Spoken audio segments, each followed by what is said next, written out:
to the first edition of Naha Jito Bookathon presented in association with the Raisoni Foundation. In this session, we are going to explore book End of Transplant, the Gravitational Resistant and Diet grad system, developed by Dr. Bishwaroop Rao Chaudhary, represented a groundbreaking approach for reversing chronic kidney disease (CKD).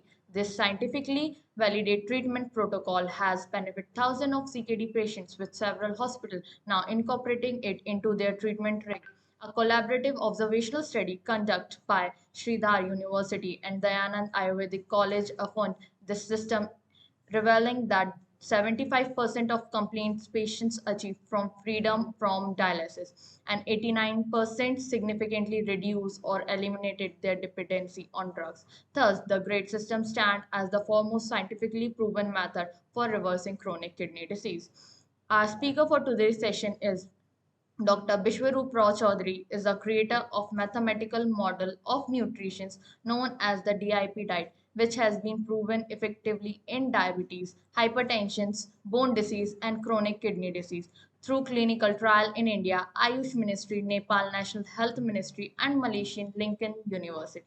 Furthermore, he received the Innovation Awards 2024 WAMS and Ethiopian Embassy for his gravity and heat-based invention, the GRAD system to reverse chronic kidney disease. His three-step flu diet is found to be effective in treating severe and moderate patients of COVID-19 influenza-like illness ILI by NIN Ministry of Ayush and is adopted as a part of textbooks and CRC Press by Dr. Bishwaroop Rao Chaudhary, an engineer graduated, hold post-graduation in diabetes and PhD on in diabetes and chronic kidney disease with an impressive portfolio of 32 published books. He successfully oversees the HIIMS group of hospitals and medical academy, which actively engage in healthcare individuals across India, Vietnam, Malaysia, and Nepal. Our moderator for this session is CA Rishabh Savansuka. Rishabh Kumar Savansuka is a chartered accountant and tax management consultant with 25 years of experience in diverse sectors, including Maharatan PSU Fortune 100 MNCs, multi-state cooperative unicorn setups, and leading MPOs. He specializes in network, taxations, merge and exit, due diligence, digital, and brand strategy. Rishabh aims to create 10,000 food entrepreneurs and has proven track records with companies like Indian Oils, Coca-Cola, Oracle, and Snaply.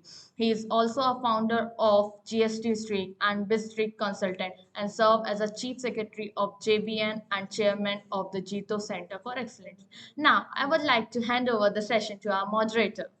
Nahar जीतो बुकाथॉन के इस programme में आप सभी का स्वागत है। सभी दर्शकों को मैं ये बताना चाहूँगा कि आज हमारे साथ हैं डॉक्टर बिश्वरूप चौधरी। मैं सीए ऋषभ सावंतसुका, प्रोजेक्ट चेयरमैन जीतो सेंटर फॉर एक्सीलेंस। नाहर जीतो बुकाथॉन की शुरुआत हुई 108 ऑथर 108 विषयों से। जी हाँ, हमारा देश 64 कलाओं वाला देश है। हमें हर कला को सीखना है, हर कला को समझना है। किताबें खरीदता हर कोई है, लेकिन पढ़ता कोई कोई है। पढ़ता हर कोई है, लेकिन समझता कोई कोई है। और समझने के बाद क्या हम उनको जीवन में उतार पाते हैं? द आंसर है नहीं। आज की युवा पीढ़ी या हम हर समय स्क्रीन से जुड़े रहते हैं, लेकिन क्या स्क्रीन हमें सही जानकारी दे पाता है? क्या हम स्क्रीन से वो जानकारी ले पाते हैं जो एक ऑथर अपनी किताब के माध्यम से देता है? जी हाँ, इसी श्रृंखला में आज मैं डॉक्टर विश्वरूप चौधरी और उनकी एक प्रसिद्ध किताब है एंड ऑफ ट्रांसप्लांट, इसके ऊपर हम चर्चा करने वाले हैं। अगले 48 मिनट तक हम समझेंगे डॉक्टर बिश्वरूप चौधरी से कि ये किताब लिखने की प्रेरणा उनको कहाँ से मिली, ये ग्रेड सिस्टम क्या है, क्रोनिक किडनी डिजीज के कैसे बचा जा सकता है, उसमें हमें क्या उपाय करने होंगे। वो सारी जानकारी तो 48 मिनट में संभव नहीं है दोस्तों, लेकिन इस किताब से आप अपनी ज़िंदगी बदल सकते हैं। हर किताब से आप अपनी ज़िंदगी बदल सकते हैं और ये जो पूरा ज्ञान आपको इस किताब के माध्यम से मिलता है, ये संपूर्ण है, ऑथेंटिक है, रियलिस्टिक है, इसमें कोई डीप फेक नहीं है। आज वीडियो में, ऑडियो में, टेक्स्ट में बहुत सारा डीप फेक हो सकता है। तो डॉक्टर साहब, first of all welcome to Nahar जीतो बुकाथॉन और बहुत बहुत धन्यवाद कि आपने 108 ऑथर के अंदर में आपने ये चुना। और आपका कार्य, मैं बहुत बड़ा फैन हूँ आपका। मैं ही नहीं, मेरे परिवार में मेरे पिताजी जो है इंजीनियर हैं बिट्स पिलानी से, सुरेंद्र जी सावनसुका। उन्होंने मुझे विशेष बोला था कि मैं डॉक्टर साहब के साथ जब मिलूं तो मैं उनका भी जो है वो अभिनंदन डॉक्टर साहब को करूं। तो आपका वीडियो हम बहुत देखते हैं, लेकिन जब कोई किताब हमारे सामने आती है, I am a non medical person, इसमें बहुत सारी ऐसी टर्मिनोलॉजी है जो शायद एक लेमैन के लिए बड़ा मुश्किल होगा। तो आप बताएंगे कि इस किताब को कैसे पढ़ा जाए और इस किताब से हम फायदा कैसे उठा सकते हैं हमारे लिए और हमारे परिवार के लिए। थैंक यू ऋषभ जी, आपने मुझे मौका दिया यहाँ आप सबके बीच आने का। और जीतो को भी बहुत बहुत मेरी तरफ से थैंक यू एंड धन्यवाद कि ये मौका मुझे मिला आपके माध्यम से हज़ारों लाखों लोगों तक पहुँचने का। और ख़ास तौर पे आपके पिताजी को मैं प्रणाम करता हूँ, उनको बता दीजिएगा। और उनको भी मैं इनवाइट करता हूँ कि यहाँ पे आएँ, और मैं उम्मीद करता हूँ कि शायद ये वीडियो अगर देखेंगे तो बड़ी खुशी होगी। अब आते हैं बुक पे। ये जो बुक है एंड ऑफ ट्रांसप्लांट, इस किताब को बनाने में, लिखने में टोटल टाइम अगर मैं करूं तो मुझे लगे करीब 14 साल। और कैसे लगे वो मैं बता दूंगा अभी थोड़े। 14 साल में मैंने जो लिखा, और बुक की एक खासियत है किसी भी बुक की, आप वो बुक खरीदेंगे और ये बुक बहुत ज़्यादा मोटी नहीं है, ज़्यादातर इसमें पिक्चर्स ही हैं अंदर, तो आपको पढ़ने में 1 या 2 दिन लगेगा। तो जो चीज़ 14 साल में मैंने कलेक्ट किया, वही वाली नॉलेज 1 दिन में, 2 दिन में, 3 दिन में आप और मेरी नॉलेज बराबर हो जाएगी। ये है खासियत किसी भी किताब की। और आपने एक बात और बोली कि नॉन मेडिको, एक बात आपने बताई अपने बारे में।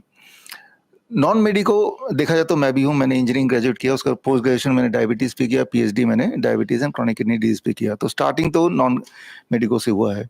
यहाँ पे इम्पॉर्टेंट बात यह है कि चाहे आपका फील्ड कोई भी हो, लेकिन हेल्थ तो सिर्फ आप ही का है ना। तो आपके बॉडी को नहीं पता कि आप मेडिको हैं या नॉन मेडिको हैं। आपके लिए, आपके बॉडी के लिए दुनिया का सबसे अच्छा डॉक्टर जो उसका ध्यान रख सकता है वो है आप खुद। तो ये तो एक्सक्यूज कोई कर ही नहीं सकता तो कि मैं तो भाई इस फील्ड से नहीं हूँ। इस फील्ड से आप हैं क्योंकि आप जिंदा हैं, है ना, और जिंदा रहना चाहते हैं और हेल्दी रह के जिंदा रहना चाहते हैं।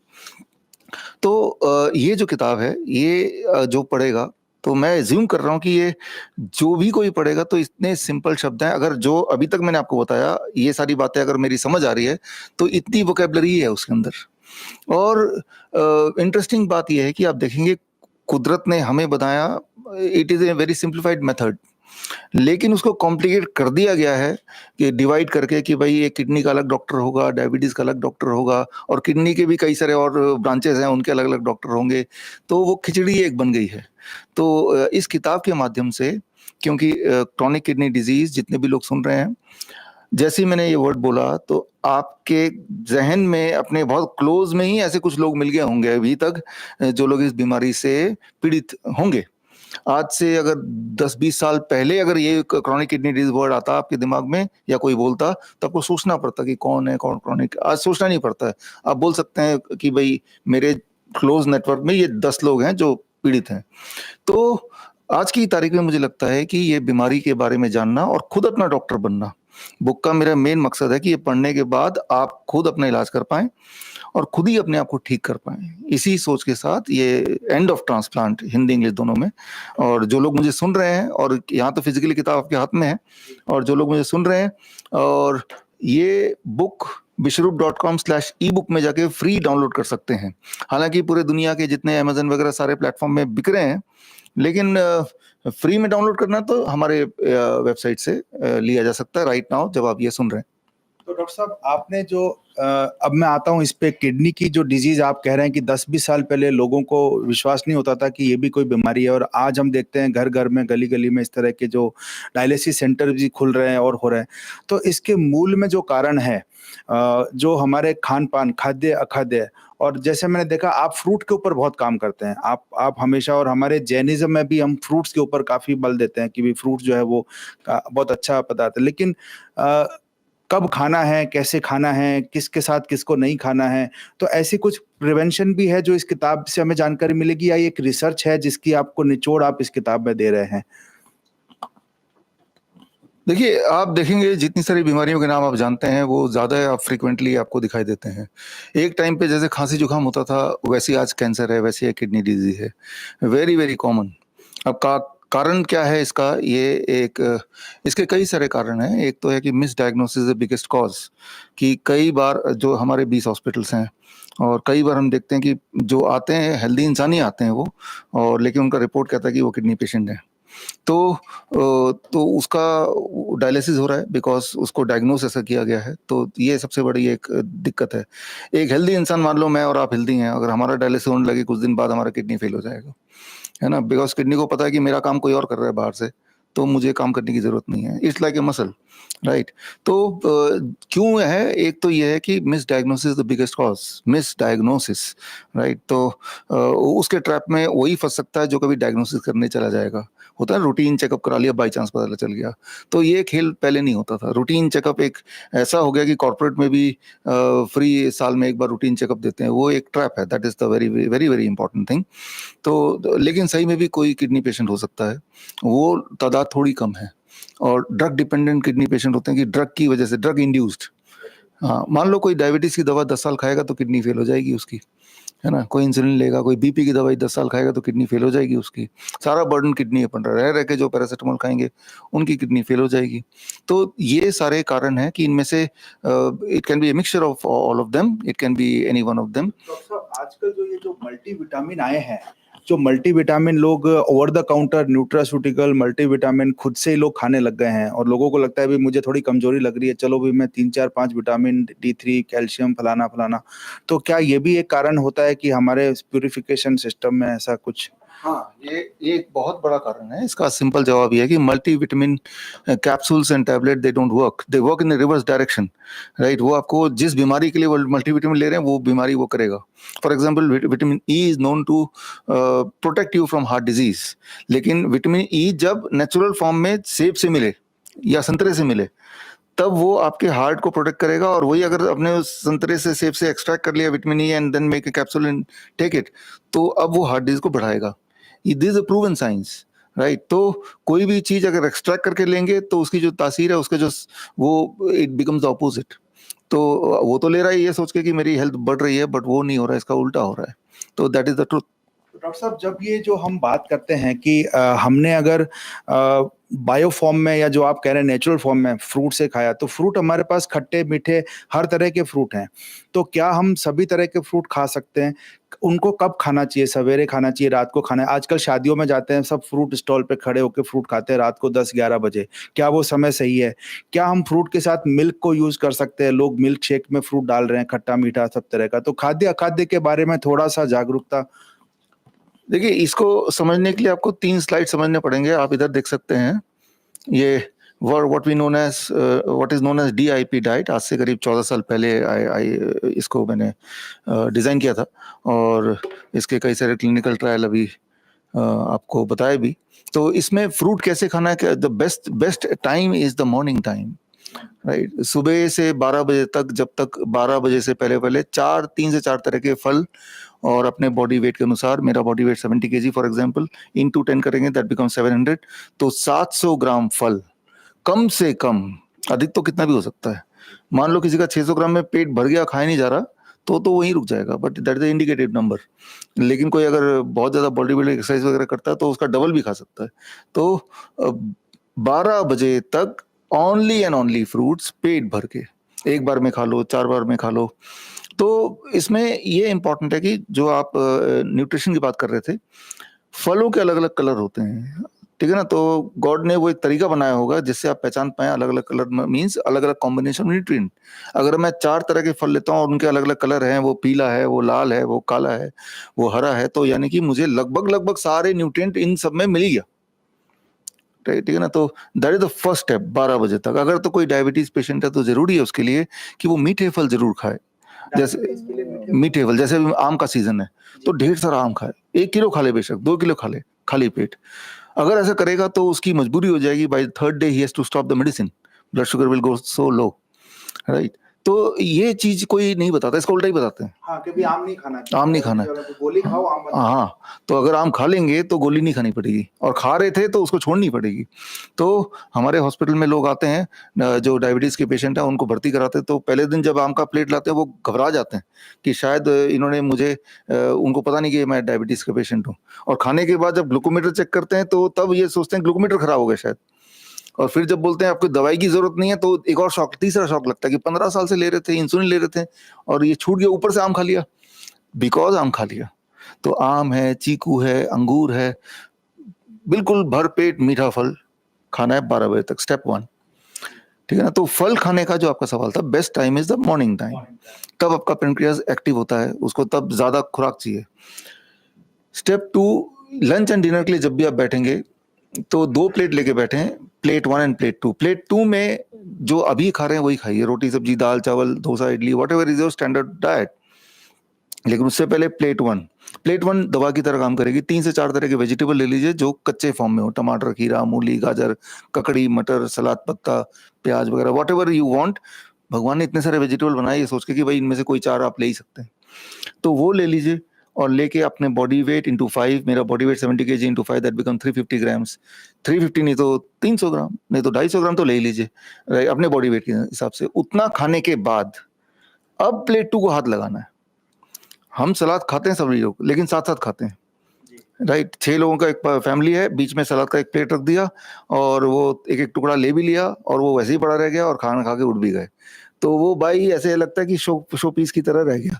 लेकिन सलाद खाना है as a part of the, कि 50% डाइट आपका सलाद ही है।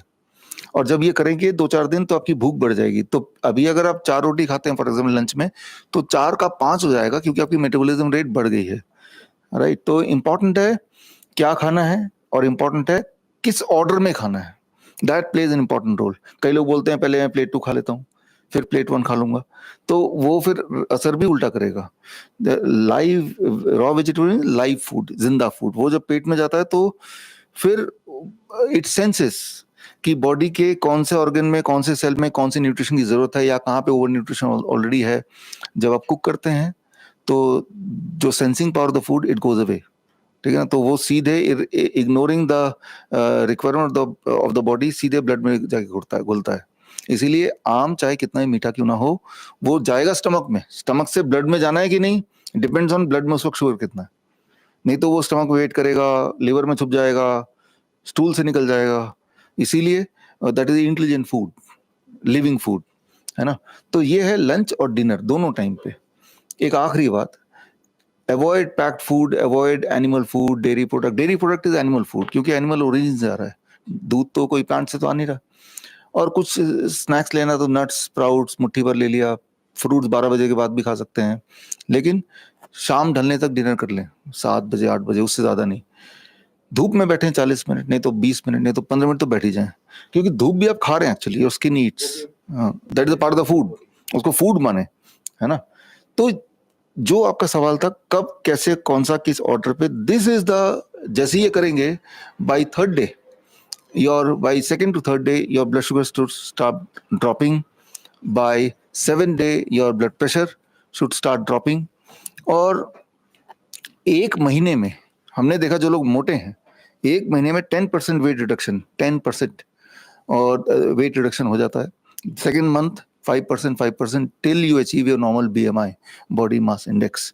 और जॉइंट पेन वगैरह है तो it takes 15 days to see the clear cut benefit out of it. तो यहाँ पे दवा क्या रहा, आपका फ्रूट्स, आपका vegetable, not just fruits and vegetable, the quantity, the order, the timing, अब वो दवा बन गया, मेडिसिन बन गया, otherwise it is a food. तो ये सिंपल है। अब आप में से बहुत लोग, जो लोग मुझे सुन भी रहे हैं, तो आप में से बहुत लोग DIP डाइट या तो करते होंगे या आपके सर्कल में कोई ना करते होंगे, तो इसके जो रिजल्ट्स हैं it is already now known to the public and this something which can be followed anywhere by anybody in any condition. तो डॉक्टर साहब जो आपने बताया DIP डाइट के बारे में, उसके अंदर जो लगता है कि अभी सब उल्टा हो रहा है, क्योंकि लोग सवेरे सवेरे स्प्राउट खा रहे हैं, आप कह रहे हैं शाम को खाना है, सवेरे से उठ के बादाम खा रहे हैं, काजू किशमिश खा रहे हैं, ड्राई नट्स खा रहे हैं, जबकि फ्रूट्स नहीं खा रहे, और शाम को हम फ्रूट्स खा रहे हैं। तो कहीं ना कहीं इसका उल्टा करने से क्या परिणाम भी उल्टे हो सकते हैं? यहाँ पे थोड़ा सा क्लैरिटी की जरूरत है।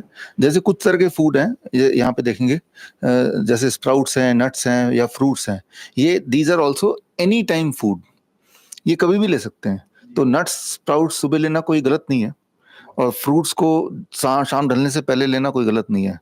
मैं तो ये बोल रहा हूँ कि 12 बजे तक तो पक्का ही ले लो फ्रूट, उसके बाद भी मन करे तो ले लो, राइट। एंड ट्राई टू, रात में कुछ भी मत खाओ, ऐसा नहीं कि फल ही मत खाओ। Sunset don't eat anything, right, क्योंकि हमारा जो बॉडी का सर्केडियन क्लॉक है, सर्केडियन मतलब हमारे बॉडी के हर अंग का एक टाइमिंग है, कब वो सोता है कब वो उठता है। हमारा जो pancreas it sleeps at 8 PM, right. अब जब भी मान लो आप 8 बजे खा रहे हैं तो वो उसका सोने का टाइम है, तो आप उसको जगा रहे हैं। प्लांट मेंटेनेंस जैसे होती है वैसे ही हमारी बॉडी की जो हाँ, मेंटेनेंस है उसके लिए टाइम चाहिए। टाइम चाहिए। तो डॉक्टर साहब, एंड ऑफ डायलिसिस जो एंड ऑफ ट्रांसप्लांट, हम ये बुक के बारे में जानेंगे। इसमें आपने ग्रेड सिस्टम के बारे में कहा है, जिसके लिए ग्रेड का जो फुल फॉर्म है gravitational resistance and diet system, इसके बारे में आप थोड़ा सा दर्शकों को बताएं, क्योंकि जब ये पढ़ेंगे तो उससे कनेक्ट कर पाएंगे। देखिए, ये बहुत ही एक सीरियस मामला है। इमेजिन कीजिए, मुझे लगता है जितनी सारी बीमारी इंसान को होती है उनमें सबसे ज्यादा पेनफुल अगर कोई बीमारी है वो है chronic kidney disease patient if they are going on dialysis, right. मतलब ये कि इमेजिन कीजिए कि हफ्ते में 2 या 3 बार उनका पूरा ब्लड निकल के बाहर जाता है मशीन में, फिर वापस आता है, और ये प्रोसेस हर हफ्ते होना है, हफ्ते में 2-3 बार होना है। कोई लेके जाएगा, कोई लेके आएगा, तो वो सिर्फ इसी में लग जाता है। 2 लोग तो ये जॉब गई। पर महीना उसका खर्चा है 20-25 हज़ार, 30 हज़ार, डिपेंडिंग ऑन कहाँ जा रहा है, ठीक है ना। तो that is a very painful situation and every day is getting closer to the death. Every day वो और ज्यादा वो उसकी हालत खराब होती जा रही है, वो अपनी मौत को देख रहा है धीरे धीरे। तो this is a very serious subject.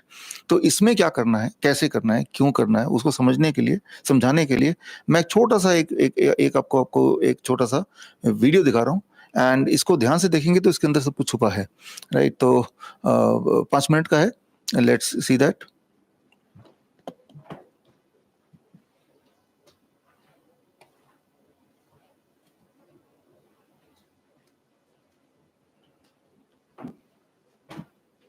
अगर कोई हिम्स हॉस्पिटल में आते हैं और आके वो अपना किडनी ठीक कराते हैं, डायलिसिस छुड़वाते हैं और पूरी तरह दवाई फ्री, मेडिसिन फ्री हो जाते हैं, तो उपलब्धि नहीं है। उपलब्धि तो है कि उन्होंने अपने आप को खुद ब खुद बिना हमारे इंटरवेंशन के घर पे ठीक कर लिया हो।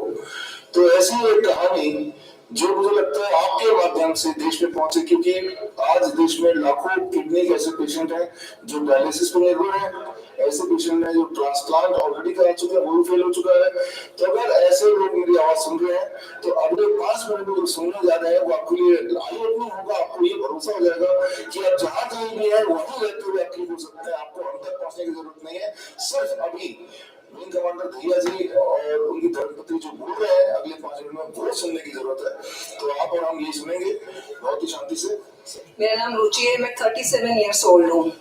सर मेरे लिए भगवान है, मैं मेरे पास और कोई वर्ड नहीं है सर के लिए, क्योंकि सर ने मेरी जिंदगी बदल दी है।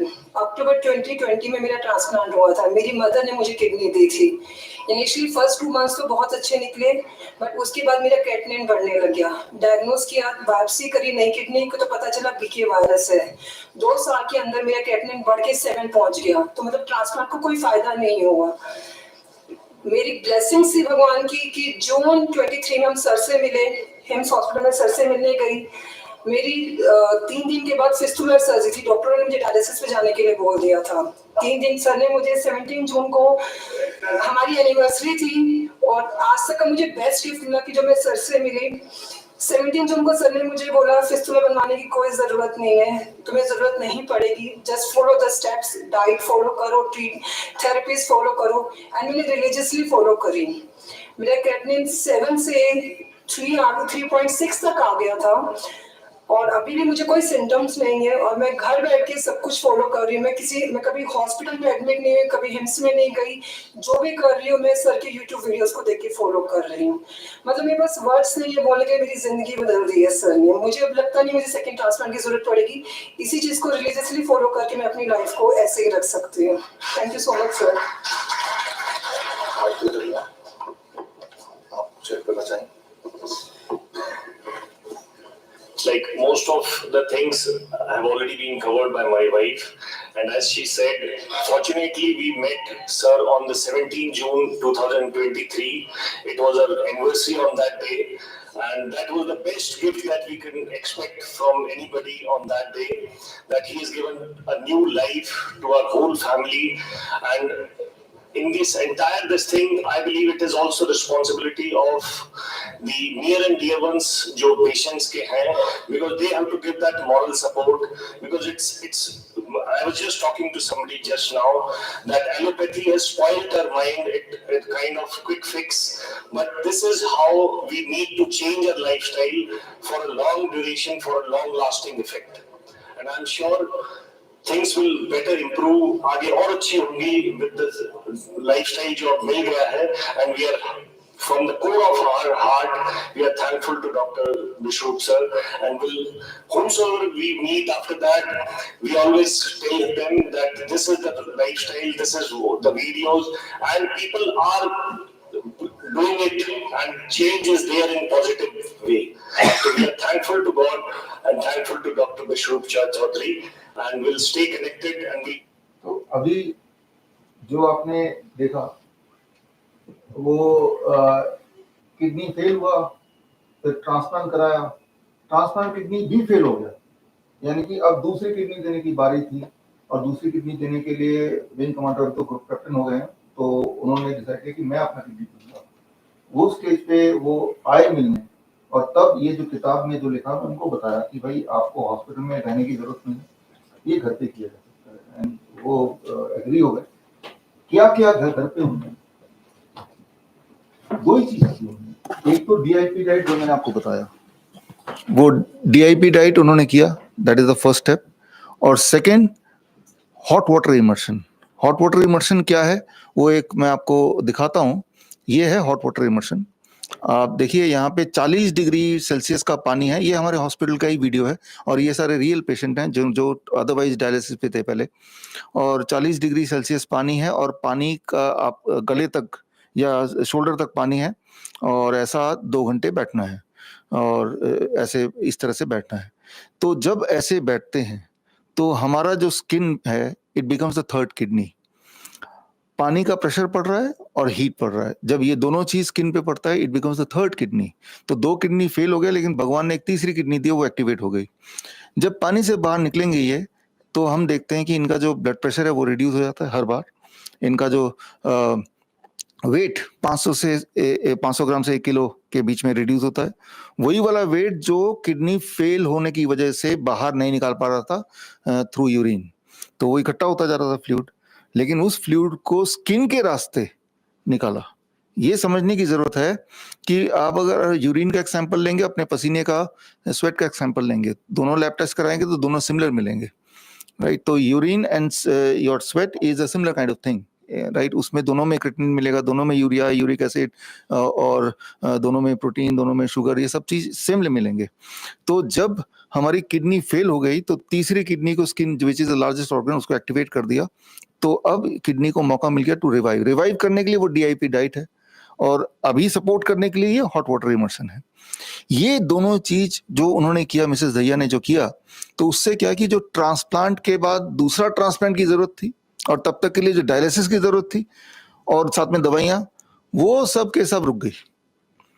अब वो घर पे ये करती हैं, डाइट लेती हैं, और दोनों को दोनों, क्योंकि अगर ट्रांसप्लांट करेंगे तो वो फेल हो जाएगा, और जब फेल होता है तो 2 लोग फेल हो रहे हैं, एक जिसका ट्रांसप्लांट फेल हुआ और दूसरा जिसने दिया, उसके पास भी तो एक ही रह गया, वो भी तो पेशेंट ही बन गया।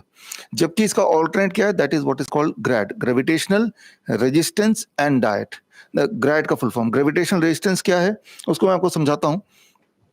मान लो आपके पास कोई किडनी पेशेंट आता है, जो इनिशियल सिम्टम होते हैं कि पैरों में सूजन वगैरह आ जाता है, सूजन आ जाता है, इनिशियल सिम्टम, पहला सिम्टम कि पैरों में सूजन आ गया, यूरिन आउटपुट कम हो गया, that is how it starts. तो उसको वहीं आप रोक सकते हैं। तो जैसे ही कोई पेशेंट आए ऐसा बोले कि मेरे पैरों में, जब बैठते हैं जैसे आप बैठे हैं अभी, और ऐसे अगर जितनी देर बैठेंगे आपके पैर थोड़े सूजन लगने लगे, आंखों में सूजन आने लगी, that is the first symptom. Symptom से पहचानिए है किडनी डिजीज को, कभी भी आंकड़ों से मत पहचानिए, राइट। तो ऐसा सिम्टम आते ही आपको ये बोलना है कि अभी से स्टार्ट द डीआईपी डाइट, जो घर पे कर सकते हैं, and we call it head down tilt. ये हेड डाउन टिल्ट 10 डिग्री पे मैंने इसको एंगल कर दिया बेड को, राइट। 3 ईंटें लगाएंगे तो 10 डिग्री एंगल बनता है, और पेशेंट ऐसे लेटेगा, पोस्चर कोई भी हो लेकिन सिर नीचे की तरफ। ऐसे जब 2 घंटे लेटता है तो ग्रेविटेशनल रेजिस्टेंस, यानी कि ग्रेविटी, अभी तो ग्रेविटी आपके मेरी कैसे काम कर रही है, ब्लड को नीचे पुल कर रही है ना, नीचे खींच रही है, लेकिन यहाँ ब्लड को वो ऊपर भेज रही है, आप समझ रहे? तो हार्ट के डायरेक्शन भेज रहे हैं। यहाँ जब हम खड़े हैं, आप बैठे हैं, तो हार्ट के अगेंस्ट ग्रेविटी काम कर रही है। इस पोस्चर में gravity is working with the heart towards heart, और बीच में आता है किडनी। तो किडनी में ब्लड पूल होता है, जिससे किडनी की रिपेयरिंग फास्ट होती है, सूजन 2 घंटे के अंदर कम हो जाती है। लेकिन अगले दिन फिर करना है, 15-20 दिन में जब देखा कि अब सूजन दोबारा नहीं आ रही, दिस मीन्स कि वो ठीक हो चुका है। तो डाइट काम कर रहा है एंड ग्रेविटी काम कर रही है। तो gravitational resistance and diet system, ये जो ना, यहाँ भी ग्रेविटी काम कर रही है। आप सबके ऊपर तो एटमॉस्फेरिक प्रेशर है इस वक्त, लेकिन इन लोगों में एटमॉस्फेरिक प्रेशर सिर्फ यहीं तक है जहां तक कि बाहर है, और पानी के अंदर वाले हिस्से में atmospheric pressure plus pressure of the water 20% more pressure, उसमें कार्डियक आउटपुट अबाउट 20% बढ़ जाता है। जो 20% कार्डियक आउटपुट बढ़ेगा, आपके घर पे अगर बाथटब है, जो लोग मुझे सुन रहे हैं, एक दिन, I know you are most of you are healthy, एक दिन मेरे कहने पे आप हॉट वाटर में बैठ के देखो, 15-20 मिनट के ज्यादा नहीं बैठ सकते, हाफने लगेंगे, मानो कि बहुत जोर से दौड़ रहे हैं। आप स्टेशनरी हैं, लेकिन आपका हार्ट की functioning is as if you are having a marathon. तो वो जो अंदर का इफेक्ट है वो हीलिंग करता है। तो पहले दिन कोई भी 2 घंटा नहीं बिठाते हम पेशेंट्स को, पहले दिन 20 मिनट, 25 मिनट, 23 मिनट करते करते over a period of 10 days, 15 days, अब वो 2 घंटा ऐसे बैठ पाता है। तो that is what is gravitational resistance and diet. Gravitational resistance में पहला ये हो गया, ये भी ग्रेविटेशनल रेजिस्टेंस का पार्ट है, डाइट तो आपको पता है। तो ये इनमें से एक भी ऐसी चीज नहीं है जो कि घर पे कोई ना कर सके। इनफैक्ट हमारे जो पेशेंट्स हैं, जैसे हम बोलते हैं घर पे करो, तो वो जुगाड़ू भी बहुत है, घर पे कर लेते हैं आराम से। आपको लग रहा होगा कैसे करते हो घर पे, देखिए कैसे करते हैं घर पे। ये तो ये गर्म पानी अंदर डाल दिया, ये इंडस्ट्रियल ड्रम है, और सामने एक और गर्म पानी का, ज्यादा गर्म पानी, ताकि ये ठंडा होने लगे तो यहाँ से लेके वो साथ ही साथ, खाली तो बैठे ही हैं, तो इस तरह से करेंगे। ये रियल पेशेंट है जो एक टाइम पे डायलिसिस पे थे, real patient, right. They understood through our video, through this book, and they started doing at home. ये हिंदी इंग्लिश में बुक है, ये फ्रिज का दरवाजा निकाल दिया इन्होंने, राइट, और इसके अंदर बैठ गए, राइट। तो पीपल आर क्रिएटिव, ऐसा नहीं कि बहुत पैसा चाहिए, दिमाग चाहिए और करने की थोड़ी बहुत इच्छा चाहिए। इन्होंने देखिए इन्होंने अपने बाथरूम में एक वॉल एक्स्ट्रा लगा दिया, गीजर वगैरह ऊपर था ही, गर्म ठंडा मैनेज करने के लिए 2 टैप आप देख ही रहे हैं। ये इंजीनियर है अमरावती के, इन्होंने तो बड़ा सोफिस्टिकेटेड बनाया, एक मूविंग मॉडल, कहीं भी लेके जा सकते हैं और पानी को ऑटोमेटिकली गर्म ठंडा या रोक सकता है। तो ये दिखा भी रहे हैं, ये इनसे लोग ऑर्डर भी लेते हैं कई बार, जो पेशेंट्स हैं, है ना। तो ये थर्मोस्टेट वगैरह लगाया, ही इज शोइंग दैट। तो इन्होंने तो एक टीवी भी लगा दिया, 2 घंटे बोर ना हो जाए तो टीवी भी उनके बाथरूम में लग गया। These are the real patients, right. इनके घर पे जगह नहीं है, तो इन्होंने घर के बाहर ही एक बाथटब बना दिया। ये जो पैनल देख रहे हैं, ये इन्होंने हमसे खरीदा है, जो टेम्परेचर को मेंटेन करने के लिए, बाकी इन्होंने खुद बना लिया। तो यानी कि ये इन्होंने सिंटेक्स का टैंक जो होता है आपके छत पे है, उसको काटा बीच में से, एंड वही इनका हॉट वाटर इमर्शन बन गया। इन्होंने सिंपल अमेजन से खरीद लिया, ये तो बाजार में नॉर्मली मिलता है, उसको यूज कर लिया, एक थर्मोस्टेट खरीद लिया और घर के गीजर में कनेक्ट कर दिया। तो इस तरह से लोगों ने अपने आप पे अपना जुगाड़ करके, व्हेन दे गॉट क्योर्ड, तब उन्होंने वीडियो फोन ऑन किया कि हम तो ठीक हो गए, जस्ट थैंक्स बोलने के लिए। हमने बोला आप ठीक कैसे हुए, घर पे कैसे किया, हमें भेजो, then they send all this. तो हम अपने नए पेशेंट को ये शेयर करते हैं। इन्होंने देखिए टंकी को काटा, अपनी वाइफ के लिए बनाया, और एक कुर्सी भी लगा दी ताकि आराम से कंफर्टेबली 2 घंटे बैठा जा सके, right. So people are innovative. और इन्होंने खुदाई करके एक जमीन में गड्ढा खोदा, एक हीट रेजिस्टेंट पॉलिथीन लगाया, और उसमें गर्म पानी भर के हॉट वाटर इमर्शन इन्होंने बना दिया। तो ये हीट रेजिस्टेंट पॉलिथीन है, इन्होंने, these are the real patient, those who have never met me, most of them. ये बुक पढ़ा, समझा, वीडियो देखा, अंडरस्टैंड किया, राइट। एंड ये अजमेर का बच्चा है, हफ्ते में 2 डायलिसिस था पहले, अब नहीं। इन्होंने अपने घर पे ही, इनके पिताजी ने जुगाड़ कर दिया, and then so that dialysis से बचने के लिए। और ये भी जिंदगी भर नहीं करना है, 3 महीने 4 महीने, हो सकता है 6 महीने, बट वंस दे आर, अब उनके सिम्टम चले गए तो उसको बंद कर दिया। डाइट हमेशा करना है। तो this is called gravitational resistance and diet system. तो डॉक्टर साहब ये जो आपने बताया थर्मोस्टेट टेम्परेचर कितना होना चाहिए और दिन में कितनी बार करना चाहिए, इसका भी वीडियो वगैरह में सब बताया हुआ है। मैंने बताया जी। देखिए टेम्परेचर है 40 डिग्री सेल्सियस, राइट, और दिन में तब करना है जब आपका पेट खाली हो, या तो सुबह सुबह होता है, और शाम के सूरज ढलने से पहले आप डिनर कर ही रहे हैं तो 2 घंटे 3 घंटे में सब कुछ डाइजेस्ट हो ही जाना है, तो रात को सोने से पहले कर लो। तो there are 2 time, either early morning और बिफोर गोइंग टू बेड, इन दोनों में से 40 डिग्री सेल्सियस, राइट। ये हमारे जो पेशेंट उनको रट्टा हो गया, बुक में भी हमने लिखा है, वीडियोज में बताते हैं। तो ये जो बुक है इसमें आपने लिखा है कि ये डीआईपी करना है और ये हॉट वाटर करना है। अब जो क्रोनिक पेशेंट है उनको आपने ठीक किया, जीवन दान दिया, लेकिन जो अभी सिम्टम से गुजर रहे हैं, जिनको अभी तक प्रॉब्लम नहीं हुई है, हेल्दी हैं, लेकिन वो कभी इस प्रॉब्लम का शिकार नहीं होना चाहते हैं, तो आपका कहने के हिसाब से डीआईपी डाइट हम इमीडिएटली चालू कर दें और पूरे समय डीआईपी डाइट पे रहें। तो जैसे अगर कभी मान लीजिए बीच में अगर उन्होंने शाम को खाना खा लिया या 2-4-5 दिन अगर बाहर गए, शाम को भी खा लिया, तो उससे कोई फर्क नहीं पड़ने वाला है या उससे वापस वहीं आ जाएंगे जहां से शुरू किया था? देखिए हम बोलते हैं हफ्ते में 1 दिन चीटिंग डाइट, है ना, that is a part of the DIP diet, right. किसी शादी में गए, किसी पार्टी में गए, कुछ भी शॉपिंग करने चले गए, वो रोज रोज तो करते नहीं, हफ्ते में कभी 1 आध बार ही करते होंगे, तो that is allowed, that is a part of the diet, right. हफ्ते में 1 दिन अगर आप कोई भी चीज हफ्ते में 1 आध बार करेंगे तो कोई फर्क नहीं पड़ता बॉडी को। महीने में 1 बार जिम जाएंगे तो कुछ फर्क नहीं पड़ने वाला बॉडी को, राइट। तो उसी तरह से, राइट, महीने 2 महीने में 1 बार अगर जो मार्शल आर्ट का क्लास ज्वाइन भी कर लिया तो it will not make any difference in your life, है ना। तो जो भी चीज कभी कभार करते हैं तो बॉडी उसको सही लेती है, it will not make any change. तो वो हम बोलते हैं बिकॉज वी अंडरस्टैंड कि ये पॉसिबल नहीं है प्रैक्टिकली कि 100% कोई कुछ कर पाए। हम मानते हैं कि चलो भाई 70% कर लो, तब भी गाड़ी ठीक से चलती रहेगी। डॉक्टर साहब अब एक सवाल आता है, जो आपने कहा डेयरी प्रोडक्ट के बारे में एक आपने कहा और एक पैक फूड के बारे में कहा। अभी हम देखते हैं कि पूरा पैक फूड का बोलबाला है, 10 मिनट में हमारे को कुछ भी अवेलेबल हो जाता है, क्विक कॉमर्स का जमाना आ गया। बड़े शहरों में लोग खाने को जब भूख लगती है ऑर्डर करते हैं, कोई ना कोई उनको 10 मिनट में कुछ भी दे जाता है। तो ऐसे में जो पैक फूड और फ्रेश फूड और उसी में पर्टिकुलरली जो डेयरी है, अभी देखते हैं लोगों को रेजिस्टेंस हो रही है कि भी किसी को मिल्क की इंटॉलरेंस है, किसी को व्हीट की इंटॉलरेंस है, किसी का ग्लूटेन का है। तो वो सारा जो है उसका कारण भी क्या ये हमारे सिस्टम के अंदर ही है कि भी जो आपने कुछ एक स्विच की भी बात कही कि कुछ ऐसा स्विच होता है जो ऑन ऑफ हो जाता है कुछ, तो उसके बारे में थोड़ा सा। देखिए देखा जाए तो we all are resistant to dairy, दूध से हम सब रेजिस्टेंट ही हैं। कुछ लोगों का इमीडिएट इफेक्ट पता चलता है, एलर्जिक रिएक्शन उसी वक्त आ जाता है, किसी को over a period of time पता चलेगा, ओवर पीरियड ऑफ ईयर्स पता चलेगा इन सम अदर फॉर्म, है ना। क्योंकि इंसान ही एक ऐसा जानवर है जो जीवन भर दूध पीता है, और इंसान ही एक ऐसा जानवर है जो दूसरे जानवर का दूध पीता है। तो we are going against the nature, that is the very very important thing. एक शेर एक गाय को पकड़ के खा जाएगा लेकिन गाय का दूध नहीं पिएगा, तो we have to understand, right. तो जो वाइल्ड में कोई भी जानवर किसी और जानवर का दूध नहीं पिएगा। अगर किसी को, किसी कुत्ते बिल्ली को आपने कैद कर रख दिया, उसको खाने की कमी है, फिर तो वो कुछ भी खा लेगा, that is a different thing. तो dairy is not a food first of all, लेकिन डेयरी इंडस्ट्री ने कई सालों से ये बना के रखा कि ये एक न्यूट्रिशियस फूड है। न्यूट्रिशियस है लेकिन उस जानवर के बच्चे के लिए, इंसान के बच्चे के लिए इंसान का दूध है, वो भी जब तक उसके दांत नहीं निकलते 2-3 साल तक, दैट्स ऑल, राइट। और इसका जो पिन पॉइंट है वो ये है कि 2019 में अमेरिकन हार्ट एसोसिएशन ने जब ये देखा, एविडेंस इतने ज्यादा ओवरवेलमिंग हो गए कि दूध की वजह से हार्ट डिजीज, कैंसर, ये सारी चीज आ रही हैं, तो अमेरिकन हार्ट एसोसिएशन ने 2019 में अपने फूड की लिस्ट से डेयरी दूध एंड दूध के प्रोडक्ट को हटा दिया।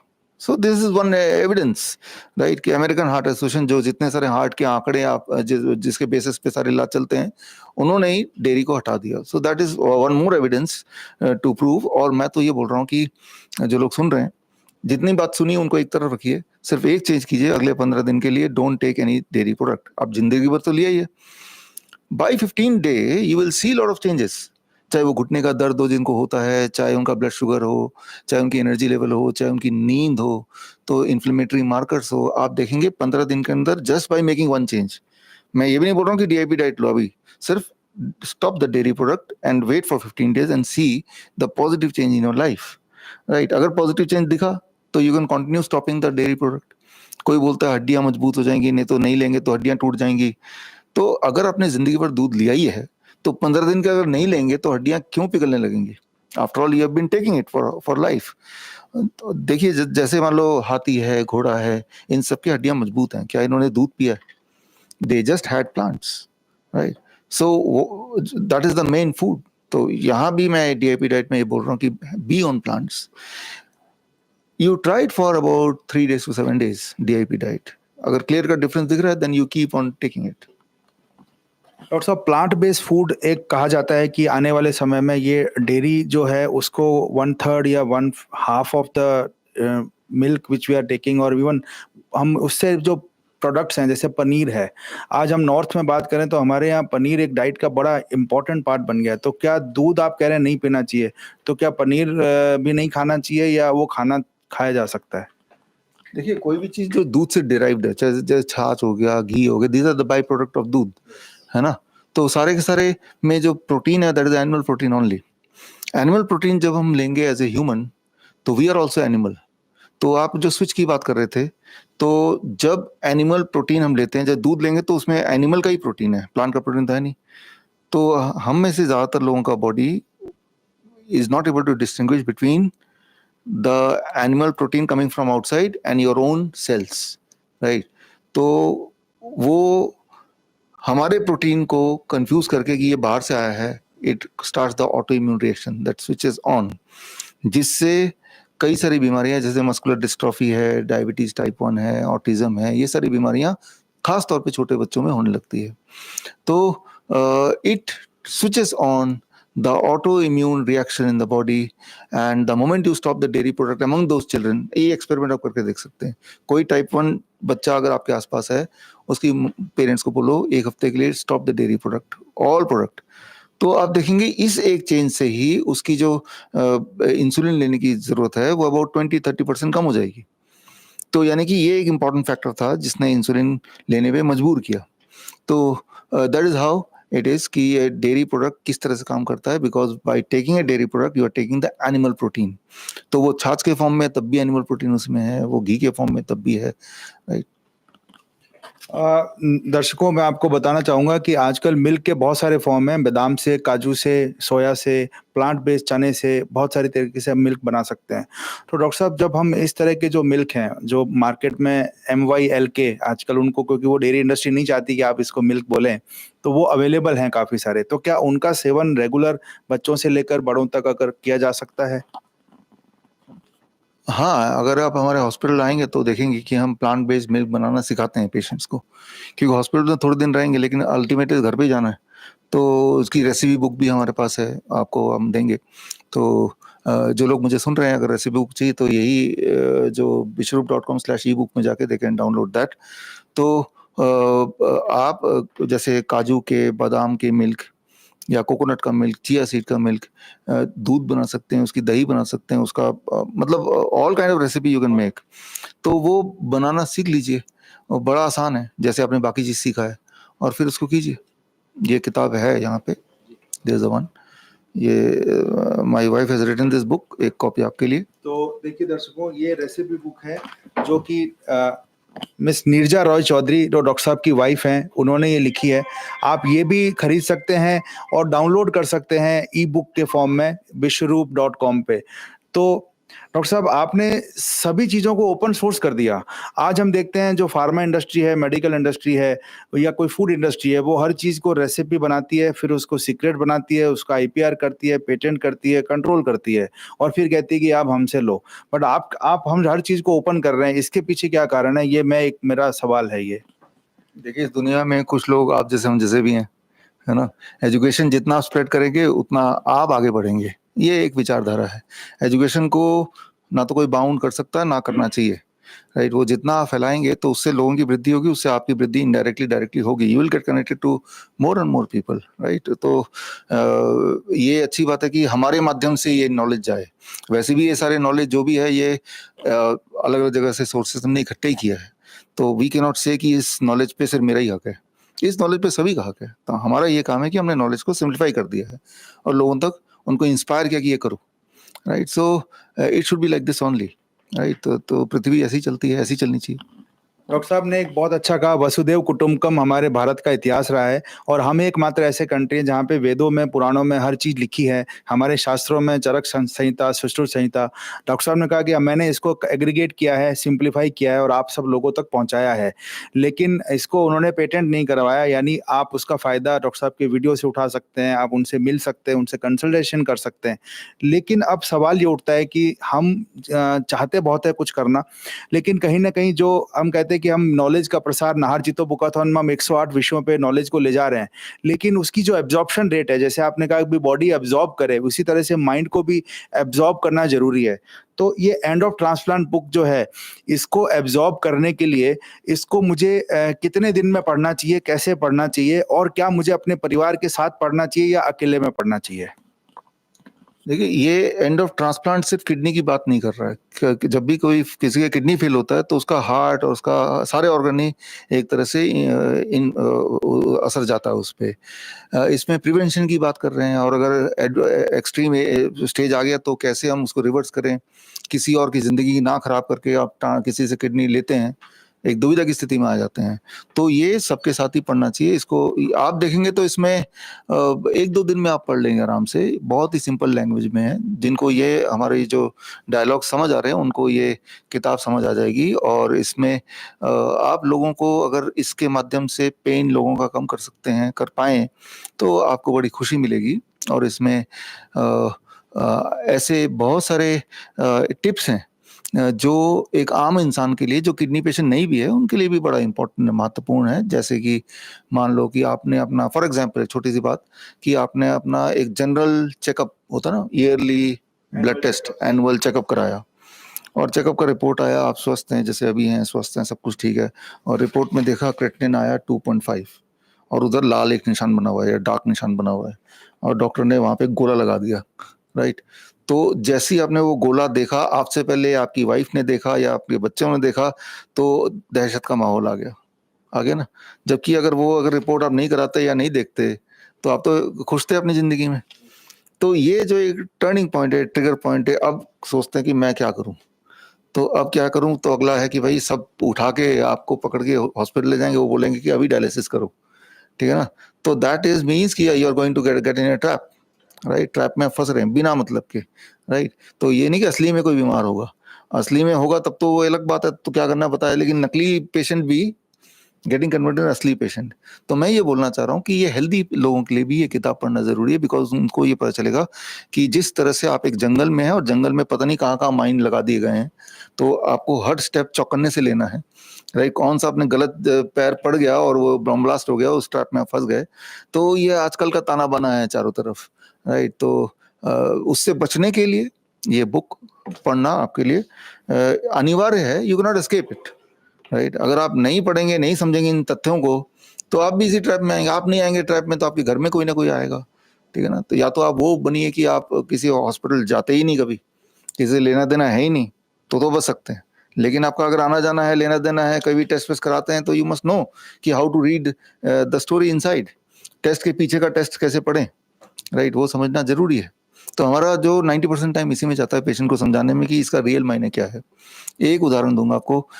आप जैसे मेरी एज अभी 51 है, सर आपकी एज कितनी है? 47 है, आसपास के हैं। तो आप अपना हार्ट की टेस्ट कराएंगे तो डॉक्टर बोलेगा आपकी जो हार्ट की फंक्शनिंग है से 45% हार्ट है। तो आपके दिमाग में क्या है कि इसका मतलब मेरा 55% हार्ट जो है फेल हो चुका है, ये ना, सिर्फ 45% बाकी है, 50% गया काम से। तो ये जो फीलिंग है कि मेरा आधे से ज्यादा हार्ट तो काम ही नहीं कर रहा, तो दैट इज द फीलिंग। जबकि सच्चाई ये है कि इस एज में हमारे हार्ट 45% ही काम करती है, और एट एनी एज किसी का भी हार्ट 70% से ज्यादा काम ही नहीं करती है। लेकिन ये डॉक्टर कभी नहीं बताएगा, वो सिर्फ इतना बता के छोड़ देगा आपकी हार्ट की फंक्शन 45%। अब आपने अपनी इमेजिनेशन में बाकी सोचना शुरू कर दिया, डर हो गया, जो कि अपने आप वो चाहता भी था कि आप डरे, है ना।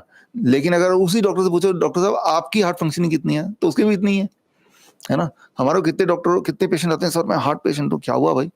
मेरा हार्ट सिर्फ 45% काम कर रहा है। मैंने कहा कितना परसेंट चाहिए आपको काम करना?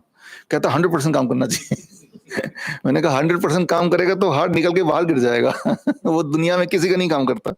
70% काम कर सकता है मैक्सिमम, वो भी जब 20 साल के थे, राइट। तो एजुकेशन इज मोस्ट इम्पॉर्टेंट, और वो किताबों से हो सकती है, जो काम अभी जीतो कर रहा है। तो आपने देखा जाना कि किताबें कितनी ज़रूरत है हमारे समाज में, हमारे हर वर्ग में, हर उम्र में, 8 साल से 80 साल तक। अगर हम किताबों को लाइब्रेरी में कैद कर देंगे या अपने घर में अलमारी में कैद कर देंगे और अगर नहीं पढ़ेंगे, तो कहीं न कहीं हम एक बहुत बड़ी गलती कर बैठ रहे हैं और हम वो देख रहे हैं, वो समझ रहे हैं जो शायद हमारे लिए सही है या गलत है, हमें नहीं पता।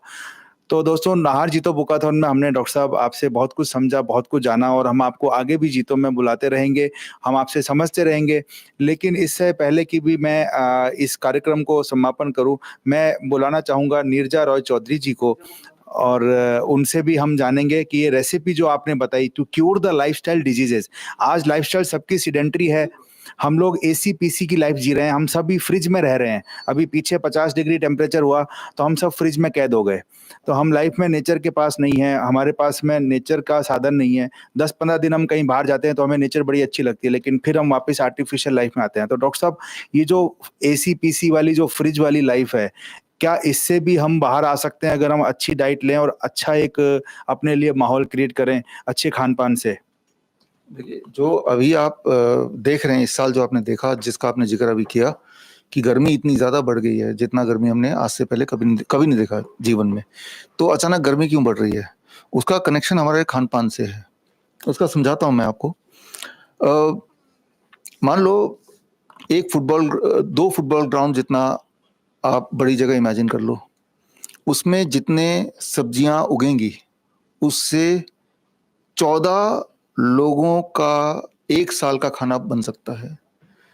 लेकिन अगर वो वेजिटेरियन है तो, लेकिन अगर कोई नॉन वेजिटेरियन आदमी है तो उसको उसी जगह में एनिमल्स पालने पड़ेंगे और उन एनिमल को वो घास वगैरह जो उगेगा वो खिलाना पड़ेगा ताकि इंसान उस जानवर को खाए, उसका दूध पिए, है ना। तो 2 फुटबॉल ग्राउंड बराबर की जगह से एक आदमी की खुराक बनेगी साल भर की, अगर वो एनिमल ईटर है तो यानी कि एनिमल ईटर की वजह से ज्यादा रिसोर्सेज हमारे धरती के यूज हो रहे हैं। कितने ज्यादा यूजेस हो रहे हैं? हर साल इंसान 800 करोड़ का है ना हमारे, हर साल धरती में करीब 10,000 करोड़ जानवर इंसान खा जाता है। तो इतने जानवर पैदा भी तो करता होगा ना, पैदा करवाता होगा जबरदस्ती। और हर जानवर इंक्लूडिंग अस, जब हमारे digestion system methane gas produce कर रहा है ना, जितने ज्यादा जानवरों को उतने मीथेन गैस प्रोड्यूस होगा, उतना हीट बढ़ेगा, है ना। तो 40% जो हीट अभी लग रहा है उसका कंट्रीब्यूशन सिर्फ एक कारण है, इंसान एनिमल खाता है या उसका दूध पीता है। नहीं खाएगा तो वह इतना एनिमल प्रोड्यूस भी नहीं करेगा, फिर तो प्लांट ही प्रोड्यूस करेगा। तो धरती पे जानवर उतने ज्यादा नहीं होंगे जो कि खाने के लिए बनाए गए हैं, तो हीट कम होगा। जैसे इस कमरे में हम लोग हैं, और ज्यादा लोग होंगे तो ये और गर्म हो जाएगा ना कमरा, because we are producing heat, है ना। तो पृथ्वी में ज्यादा जानवर हो जाएंगे, वो ज्यादा क्यों है? 10,000 करोड़ जानवर हर साल क्यों आ रहे हैं? क्योंकि उसे खाना है इंसान को, है ना, खा रहे हैं। तो हीट प्रोडक्शन करने के यही है इसमें। आप जो फ्रिज में आते हैं, इन सब की जरूरत, एसी की जरूरत क्यों पड़ रही है? वो इसलिए बढ़ रही है बिकॉज गर्मी इतनी ज्यादा बढ़ती जा रही है, सहन नहीं हो पा रहा। तो एक टाइम आएगा, जैसे आपने बताया, कि फ्रिज के अंदर ही घुस के बैठना पड़ेगा। बट इंसान जो बोएगा वही उसको मिलेगा। डॉक्टर साहब, जो आपने बताया, मैं खुद एक सर्टिफाइड ESG एक्सपर्ट हूं और जो आज आपने बताया मेरी भी it's eye opener for me. मुझे हमेशा लगता था कि टेम्परेचर राइज क्यों हो रहा है, लेकिन आपने आज इसका कारण बता दिया। तो मुझे ऐसा लगता है कि हम पूरी दुनिया में हमें प्लांट बेस्ड फूड, जो कि मतलब प्रत्यक्ष दिखाई देते हैं, वो खाने चाहिए, जिसमें कि फल आ गए, सब्जियां आ गई, जो मतलब प्लांट बेस्ड फूड है। तो उसी को अगर हम खाएंगे तो शायद दुनिया भी अच्छी रहेगी। हम फॉरेस्ट उगाएंगे, फ्रूट उगाएंगे, तो शायद दुनिया भी ठंडी रहेगी, टेम्परेचर कम रहेगा। तो ये है। तो मैं बुलाना चाहूँगा नीरजा रॉय चौधरी जी को और साथ में मैं निवेदन करूँगा हमारे जीतो फरीदाबाद चैप्टर के चेयरमैन श्री प्रवीण जी रांका जी कि वो रेसिपी बुक का जो है, और ये आज जो बुक है एंड ऑफ द ट्रांसप्लांट, इसका भी हम विमोचन करेंगे। डॉक्टर साहब हैं यहाँ पे। तो आपने जो बुक लिखी है, पहले तो मैं साधुवाद देना चाहूँगा आपको कि आपने इतनी अच्छी बुक जो है सभी को एक मार्गदर्शन देने के लिए लिखी। तो कुछ 2 शब्द आप कहें कि इसकी प्रेरणा आपको कैसे मिली और इस बुक से कैसे फ़ायदा उठाया जाए? जी, थैंक यू। तो इसकी प्रेरणा तो विश्वरूप सर से ही मिली।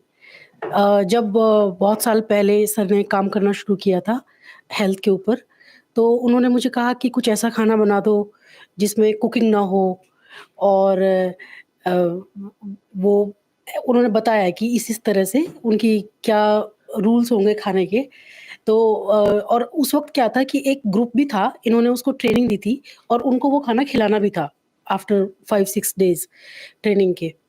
मैंने दिल्ली में और बहुत सारी जगह, क्योंकि मुझे खुद उस वक़्त समझ नहीं आ रहा था कि ऐसा मैं क्या करूँ? मैंने कई जगह पता किया, जो शेफ़ थे उनसे कि वो खाना अरेंज कर दें। तो बड़ा-बड़ा उन्होंने पहले तो समझ ही नहीं पाए, ऐसा क्या बोल रहे हैं ये? और फिर उसका कोटेशन मुझे बहुत हाई-हाई दे रहे थे और वो एक फ्री प्रोग्राम था। तो मेरा एक बजट इश्यू भी था। फिर मैंने इसको थोड़ा देखना शुरू किया और फिर जो इन्होंने बोला था उसको मैंने सबसे पहले जब घर में बार-बार प्रैक्टिस करी, क्रिएट करा, तो सबसे पहले मैंने अपने ऑफ़िस में सबको खिलाया वो खाना और सबको बहुत पसंद आया। और फिर इस तरह से ये फिर उस वक़्त उस ग्रुप के लिए वो खाना बनाया और फिर हमने सोचा कि इसको एक लोगों ने कहा कि जो आपने बनाए हैं ना रेसिपीज़, मुझे बहुत हैरानी हुई जब हमने वो खाना बनाया कि सिंपल से सिंपल चीज़ें जो हमें लग रही थी कि सिंपल है, ये तो जो मार्केट में चीज़ें मिलती हैं, इवन सब्जियाँ भी लोगों को नहीं पता पूरी कि सैलेड में ये चीज़ें खाई जा सकती हैं कच्ची, ये वो उनको ये भी नहीं पता था। तो फिर हमें लगा कि हमें बुक लिखनी चाहिए और ये बुक फिर हमने करी और इसमें इवन जो पिक्चर्स है ना वो भी हमने हमारी अपनी ही एक-एक कोई भी कहीं से कॉपी पेस्ट नहीं किया। ये हमारी क्रॉकरी ये सारी सारे जो रियल पिक्चर्स हैं ये जो हमने मतलब आप घर में खुद बना सकते हैं, खुद कर सकते हैं, सिंपल सरल भाषा है, जी। पिक्चर है जो हम कर सकते हैं। इन्होंने अनुभूति से जो दोस्तों जो सत्य है, सत्य अनुभूति से आता है। आज डॉक्टर नीरजा रॉय चौधरी जी ने कहा कि उन्होंने खुद इसको अनुभूत किया, एक चैलेंज को फेस किया, उसको निभाया। तो आज ये बुक आपके सामने है, अवेलेबल है और ये प्रति अवेलेबल है सभी प्लेटफ़ॉर्म पे। इसके अलावा विश्वरूप.com पे ई-बुक के माध्यम से भी अवेलेबल है। आप इसको गिफ्ट भी कर सकते हैं। डिस्कस करिए, परिवार में डिस्कस करिए, अपने स्टाफ के साथ डिस्कस करिए। हेल्थ की ज़रूरत सबको है।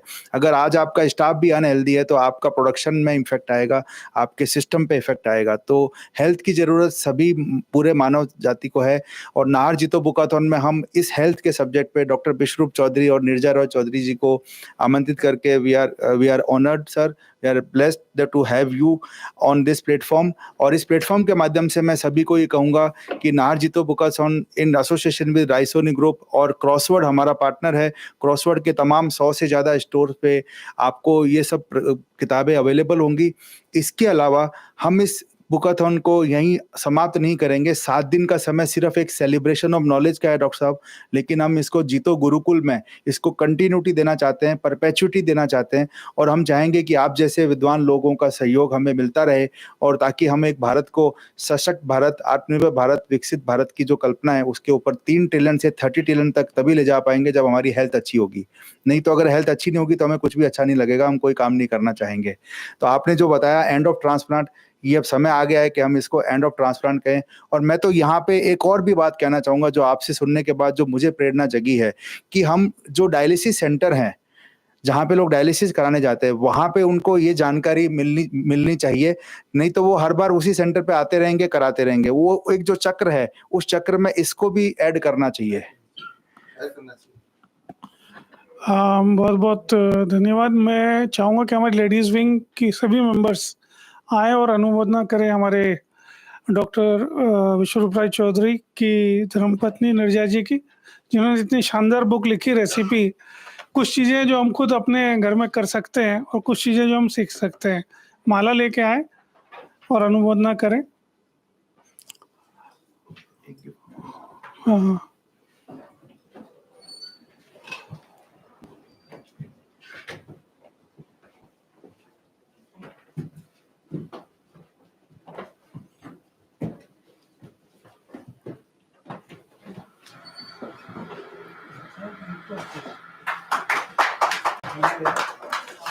इनिशिएटिव आपने लिया है बहुत अच्छा।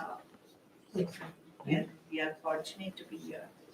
हमारे सीएफई चेयरमैन भी एक गिफ्ट लाए हैं। नीरजा जी के लिए ये लिक्विड सॉल्ट है, इंडिया का पहला लिक्विड सॉल्ट, 54 मिनरल है इसमें और एक लाकाडोंग टर्मरिक है और एक केसर है।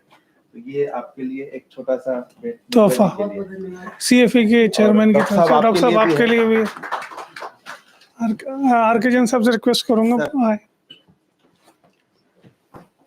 आ जाइए सभी लोग आ जाइए। ये इसमें 9% कुरकुमिन है, ऑर्गेनिक है, केसर भी ऑर्गेनिक है और ये किसानों के साथ प्रॉफिट शेयरिंग करते हैं।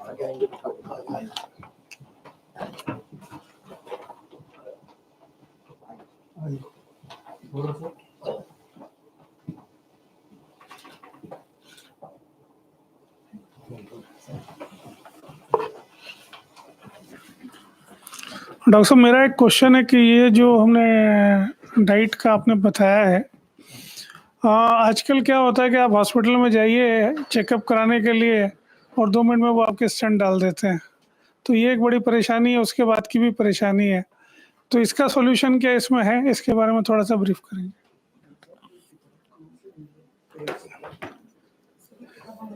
तो इसमें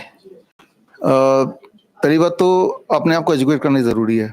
आपने स्टंट की बात स्पेसिफिकली की, अगर हम एविडेंस देखें मेडिकल लिटरेचर में, स्टंट वर्सेस नो स्टंट दोनों एक ही, दो मरीज हैं, एक ही परिस्थिति में डॉक्टर हॉस्पिटल गए और एक को स्टंट लगा दिया, दूसरे ने बोला मेरे पास पैसे नहीं तो नहीं लगाया। अब उन दोनों को जब फॉलो किया गया तो जो स्टेंट वाला है, क्या उसकी quality of life and life span ज्यादा निकली इन कंपैरिजन टू जिसने कुछ भी नहीं कराया। तो जब जितनी बार ये ट्रायल हुआ उतनी बार ये देखा गया कि जिसने स्टंट लगाया उसकी quality of life and duration of life span was lesser in comparison to the person who did nothing उसी कंडीशन में, राइट। तो अगर हम मेडिकली बात करें तो साइंटिफिक एविडेंस अभी तक के यही कहते हैं कि stent has no benefit in comparison to doing nothing, in comparison doing nothing, ये इंपॉर्टेंट बात है, राइट। लेकिन इस बात को जो अपने आप को एजुकेट करने के लिए जो मैंने बोला, इसके पीछे के अगर एविडेंसेस आपको देखने हैं तो मेरी एक और किताब है the fish tank model for heart care. ये किताब भी हमारे इसी वेबसाइट में पूरे दुनिया भर के अलग अलग उसमें मिल जाएंगे आपको वेबसाइट्स पे, लेकिन हमारे वेबसाइट पे फ्री डाउनलोड मिल जाएगा। The fish tank model for heart care देखना यहाँ पे होगा। Yes, this is the book. तो इस बुक में जो आपके सवाल का जवाब दिया हुआ है, क्योंकि एविडेंस चाहिए होते हैं, टेस्टिमोनियल चाहिए होते हैं, केस स्टडीज वो उसमें दिए हैं सिंपल भाषा में। तो आपको जब भी कोई अगर हार्ट रिलेटेड कोई दिक्कत है तो उसको क्या करना और क्या नहीं करना है समझ सकते हैं इसमें। तो बहुत अच्छी बात है ये, इससे मेरे ख्याल से सभी जितने बैठे हुए हैं उनको ये खुशी होगी कि भाई चलो कोई दिल की बीमारी नहीं है, दिल से प्यार करने के लिए। कुसुम जी हमारे कुछ क्वेश्चन करना चाहते हैं, कुछ हमारे मेंबर्स आपसे कुछ क्वेरी और कुछ क्वेश्चन आंसर है, तो मैं चाहूँगा कि कुसुम जी।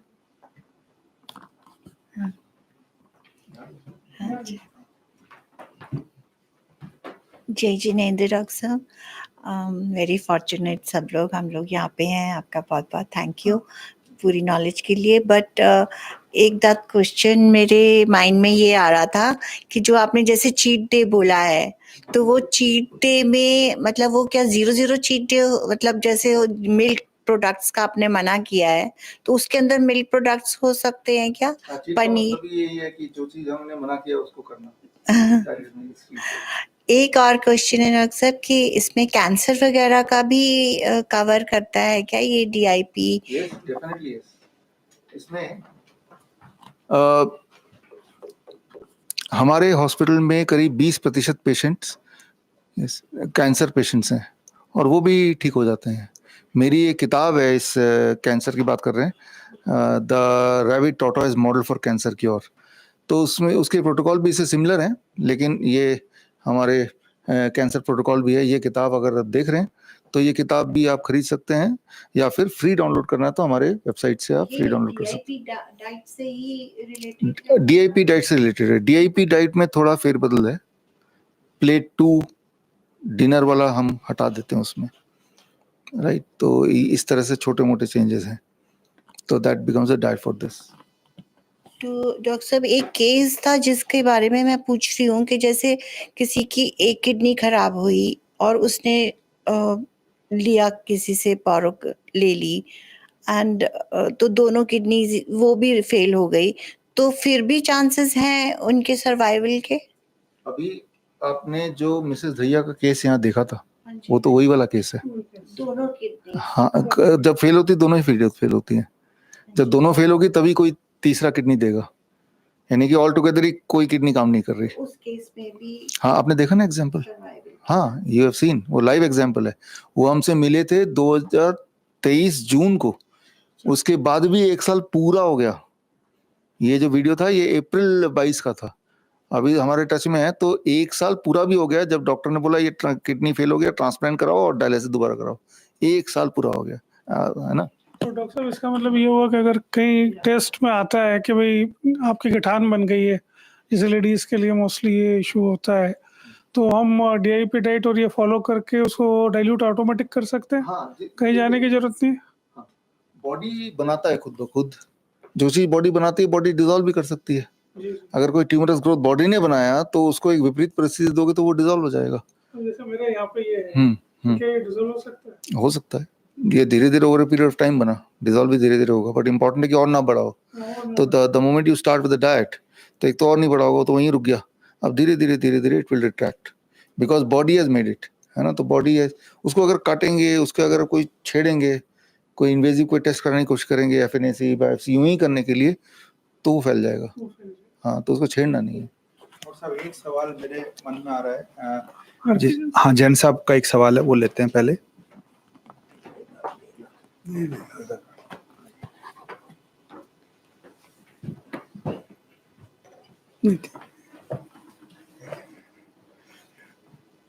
डॉक्टर साहब, मेरा क्वेश्चन है कि अभी मैं फोर्टिस हॉस्पिटल में गया था, तो वो जो वहाँ के सबसे बड़े डॉक्टर थे उनको मैं दिखा रहा था, तो बीपी की बात हुई, तो मैंने कहा जी बीपी मेरा नॉर्मल है, थोड़ा बहुत ज़्यादा रहता है। तो कहने लगे 120। मैं कहा डॉक्टर साहब पहले 120/80 का मानते थे कि ऊपर का 120 और नीचे का 80 होना चाहिए। तो कहने लगे नहीं, लेटेस्ट थ्योरी आ गई है, इट शुड बी 115/75। तो मैंने कहा डॉक्टर साहब इसका मतलब मेडिसिन और बढ़ानी पड़ेगी। तो कहने लगे yes, no you have to take care कि 115 और 75 से ज़्यादा ना रहे। मैं आपका एक वीडियो देख रहा था, उसमें आपने कहा है कि दोनों मिलाकर 250 से ज़्यादा नहीं होना चाहिए। तो इसका मतलब ये है कि मैक्सिमम 160 और 90 तक है, तो इट इज कंट्रोलेबल।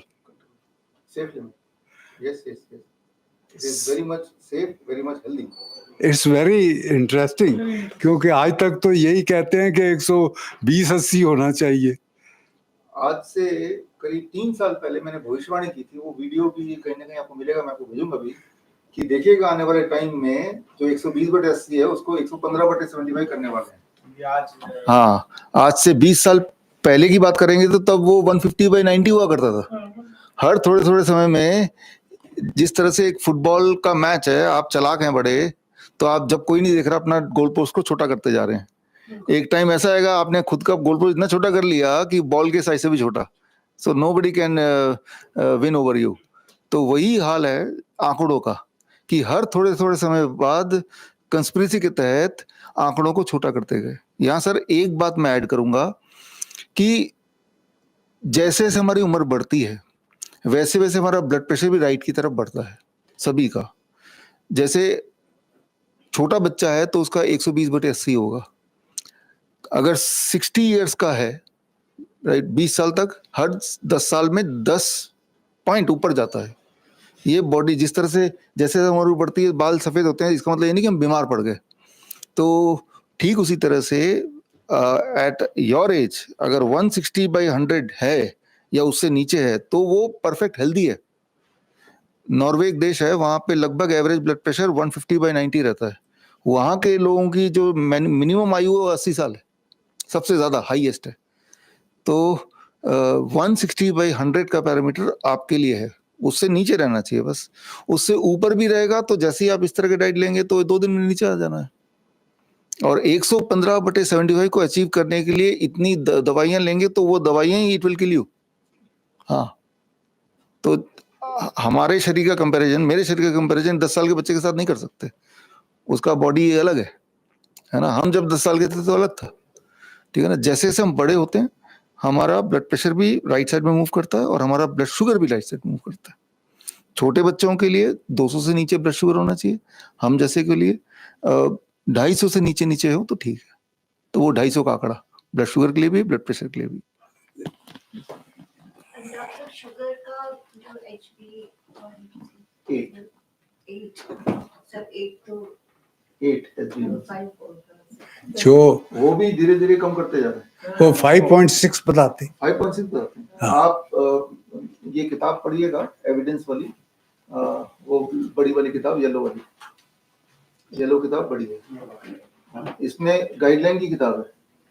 तो इसमें गाइडलाइन जो ऑफिशियली दी है, मेरी बनाई हुई नहीं, ऑफिशियली गाइडलाइन, इस किताब के अंदर वो जो गाइडलाइन वाली मैंने प्रिंट किया है उसके सिंपल भाषा में ट्रांसलेट किया है 8.1, 8 मान लीजिए। गाइडलाइन ये ऑफिशियल गाइडलाइन नहीं है, लेकिन डॉक्टर पर जाएंगे ये गाइडलाइन छुपा के रख देते बहुत फर्क बहुत फर्क। बहुत फर्क। इन्होंने इंडियन मेडिकल एसोसिएशन 2018 में जब ये गाइडलाइन आई थी अमेरिकन कॉलेज ऑफ फिजिशियंस का, तब इन्होंने एक प्रेस कॉन्फ्रेंस किया था कि ये गाइडलाइन पेशेंट को नहीं बताएंगे हम। वो प्रेस कॉन्फ्रेंस गूगल में करेंगे तो आज भी वो मौजूद है कि प्रेस कॉन्फ्रेंस बता के सारे डॉक्टर बता दे, कोई भी डॉक्टर ये असली गाइडलाइन नहीं बताएगा, क्योंकि असली डॉक्टर गाइडलाइन बताएंगे तो फिर तो सबको ये पता चल जाएगा हम ऑलमोस्ट हेल्दी हैं। 8 से नीचे नीचे ही होंगे ज्यादातर लोग। लाइक जैसे मेरे हस्बैंड की अराउंड यही चलती 6 और अभी उनकी 8 आई, तो डॉक्टर ने बोला कि आपको इमीडिएट मेडिसिन स्टार्ट करनी पड़ेगी, बट वो आप ही की जैसे डाइट फॉलो करते हैं, उन्होंने नहीं स्टार्ट किया। वो मैंगो भी खाते हैं बट मॉर्निंग में पूरे फ्रूट्स ना, वो इमीडिएट ब्रेकफास्ट अपना चपाती लेते हैं, क्या उन्हें वो लेनी चाहिए? नहीं, चपाती ना लेनी चाहिए। दुनिया में सबसे जबरदस्त तरीके से अगर बॉडी को डैमेज करता है ब्लड शुगर कॉन्टेक्स्ट में, दैट इज ग्रेन्स। नहीं, वो लेते हैं रागी और ओट्स एंड कोई भी तरह का ग्रेन, कोई भी। हाँ, तो मिलेट से वो भी ग्रेन है, रागी वो भी ग्रेन है, तो नहीं लेनी चाहिए। और लंच में लीजिए। तो वो लंच करते ही नहीं, फिर वो जो मॉर्निंग में वो ले रहे हैं वो ही लेते हैं, उससे वो लंच नहीं करते, फिर वो सीधा इवनिंग में लेते हैं अराउंड 6 के अराउंड। ठीक है, फिर तो ले सकते हैं, मुझे को लंच मान लिया एक तरह से, फिर तो ठीक है। तो डॉक्टर साहब जैसे आजकल जो नई थ्योरी आई है जिसमें व्हीट एंड राइस को इंफीरियर मानते हैं और बाकी ग्रेन्स को, जैसे आजकल इतने मिलेट्स आ गए हैं, तो आपका कुछ तो इसके अंदर? ये millets are better than wheat, better than but 20%, but ऐसा नहीं कि बैन नहीं कर, क्रॉस नहीं लगा सकते। हाँ। हाँ। हाँ, दोनों में Wheat is कंपेयर okay. करेंगे तो हाँ, क्योंकि हम लोग सब खा ही रहे हैं। जब कोई भयंकर तरह बीमार है तो हम छुड़ा देते हैं, अदरवाइज खाते हैं। डॉक्टर साहब जैसे अगर मेरा कोलेस्ट्रॉल 235 के करीब रहता है, 235 250, उसके ऊपर ही वो डॉक्टर्स फिर वो रोजुवाज और वो सब दवाइयाँ दे देते हैं। और लेकिन रोजुवाज का एक ये भी सुनने में आया है कि वो जो है एल्जीमर्स डिजीज या कुछ और भी डिजीज होती है, तो उसका क्या है? देखिए 250 से नीचे again is okay total cholesterol, उससे ज्यादा अगर है डोंट ईट कोलेस्ट्रॉल। जब आप एनिमल फूड खाते हैं, जो लोग खाते हैं, या डेयरी प्रोडक्ट, इन्हीं में कोलेस्ट्रॉल होता है। प्लांट फूड में कोलेस्ट्रॉल 0 होता है, प्लांट में कोलेस्ट्रॉल बनता ही नहीं। तो जब काजू खाएंगे तो काजू कम्स फ्रॉम प्लांट, तो कोलेस्ट्रॉल इज 0। डीएपी डाइट जब लेंगे तो you are not eating cholesterol, जबकि लोग कहते हैं काजू से कोलेस्ट्रॉल बढ़ता है, ये मतलब ये मैं तभी मैंने इसको पॉइंट आउट किया। तो काजू कहाँ से है? प्लांट से है। प्लांट को तो पावर ही नहीं कोलेस्ट्रॉल बनाने की, it can not produce cholesterol, वो तो एनिमल प्रोड्यूस करता है। दूध कहाँ से है? जानवर से, उसमें कोलेस्ट्रॉल है। दूध तो आप ले नहीं रहे अगर if you are on DAP diet, तो आपके बॉडी में only that cholesterol is present which the body is making. Body उतना ही बनाता है जितना बॉडी को जरूरत है। अब जैसे हम तो दूध लेते, मैं मिल्क लेता हूँ, सुबह भी लेता हूँ और रात में तो सोने से उसको पहले बंद भी कर लेता हूँ। अच्छा, That's वो what बंद I'm करने से वो कंट्रोल में आ सकता है। आपको फिर चिंता नहीं करने की जरूरत है, बिकॉज मतलब कोलेस्ट्रॉल सिर्फ उतना ही आपके बॉडी में जितना बॉडी ने खुद बनाया। Body don't over produce anything. और ये भी बोलते हैं कि brain is of cholesterol, brain is made of cholesterol. हाँ, उसके लिए कोलेस्ट्रॉल यही चाहिए। हाँ, हमारे बॉडी के हर फंक्शन के लिए कोलेस्ट्रॉल चाहिए। एक अंडा लेंगे जैसे चिड़िया बन जाती है, उसमें 68% कोलेस्ट्रॉल होता है। तो यानी कि एक जीवन को बनने से पहले सबसे ज्यादा जरूरत जो चीज है 68% कोलेस्ट्रॉल, और बाकी सारी जो विटामिन मिनरल ये वो सब कुछ प्रोटीन वगैरह वो सब रेस्ट 68%। तो कोलेस्ट्रॉल इज मोस्ट इंपॉर्टेंट। मतलब रोजुवाज वगैरह लेने की कोई ऐसी नहीं, नुकसान है उसका, फायदा कुछ नहीं है। फायदा नहीं है, नुकसान जरूर है। उसके लिए भी एक किताब है हमारी, सब तरह की 32 बुक्स है। हाई कोलेस्ट्रॉल और मेडिकल फ्रॉड। आपकी क्वेरी? नहीं, हाई कोलेस्ट्रॉल मेडिकल फ्रॉड होगी किताब। हाई कोलेस्ट्रॉल मेडिकल फ्रॉड, हाँ मेडिकल फ्रॉड यहाँ कहीं रखी होगी तो नीचे होगी। एक आपकी बड़ी इंटरेस्टिंग किताब है डॉक्टर साहब, ये why mortality rate drops when doctors go on strike. ये वाली किताब। अच्छा, तो मैं तो हाई नाजी कोलेस्ट्रॉल। तो बुकाथॉन पे सबको यही कहूंगा कि किताबें गिफ्ट करें। हम पैक फूड गिफ्ट करते हैं, उसकी जगह किताबों को पैक करके गिफ्ट किया जाए। डॉक्टर साहब एक कल एक मैं किसी डॉक्टर साहब से मिलने गया, हॉस्पिटल के जो मेडिकल डायरेक्टर हैं, शाम घर पर। तो मैंने उनको पूछा, डॉक्टर साहब कैसे हॉस्पिटल चल रहा है आपका? तो हंसने लगे, कहने लगे 4 गुना पेशेंट्स बढ़ गए हैं। तो मैंने कहा उसमें सबसे पेशेंट्स कौन से बढ़े हैं? तो कहने लगे कैंसर के। तो मुझे बड़ा ताज्जुब हुआ कि कैंसर इस तरह फैल रहा है।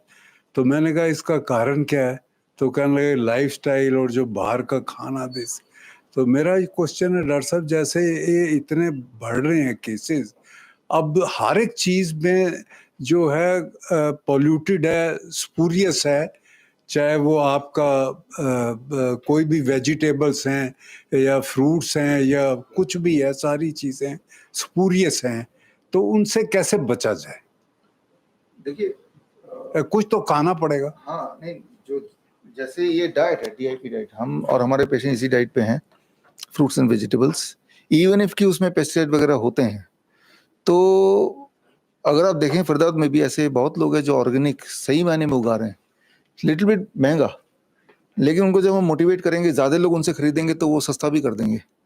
तो ये हमारी रिस्पॉन्सिबिलिटी भी है सभी का कि भाई अगर हम चाहते हैं कि भाई फ्रेश चीज़ मिले और जो ऐसी चीज़ जो पेस्टिसाइड फ्री हो, तो उसके लिए हमें खुद भी तो एफर्ट करना पड़ेगा, बिकॉज हम भी तो सिस्टम के पार्ट हैं।